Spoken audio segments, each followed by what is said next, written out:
Scene देखिए, घटनाएं ई और एफ इस प्रकार है। यहाँ दिया है कि प्रायिकता ई नॉट और एफ नॉट की 0.25।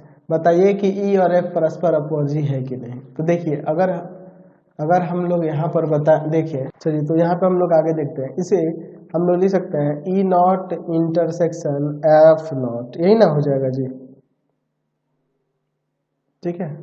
यहाँ और दिया हुआ है, यहाँ पर अगर हम लोग देखें, यहाँ या होना चाहिए था, ठीक है ना, तभी ये सही हो पाएगा। क्वेश्चन में थोड़ा गड़बड़ है, इसको सुधार लेंगे। यहाँ और के जगह या कर देंगे, ठीक है, या कर देंगे तभी यहाँ पे बनेगा, ठीक है। इसको मैं यहाँ पे सुधार करके दिखा देता हूँ। ई नॉट या एफ नॉट देना चाहिए। चलिए तो यहाँ पर हम लोग इसे लिख सकते हैं E not union F not equal to 0.25।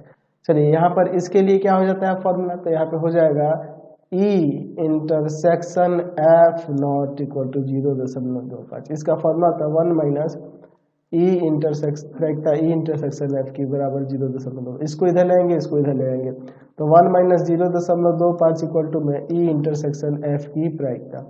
यहाँ घटाएंगे तो आ जाएगा आपका 0.75 ई इंटरसेक्शन एफ की प्रायिकता। तो ये तो 0 के बराबर नहीं ना है जी।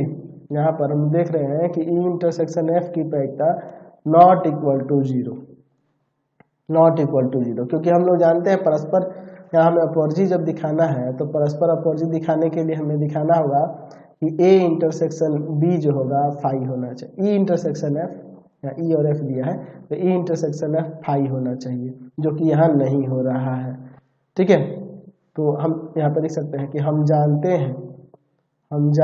हैं कि यदि, नीचे लिख देते हैं, यदि ई तथा एफ परस्पर अपवर्जी हैं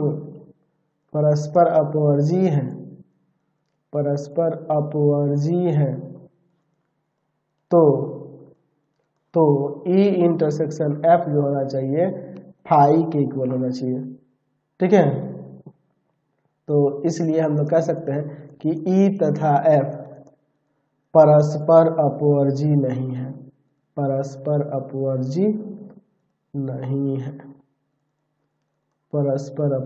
है, समझ गए। Question number 7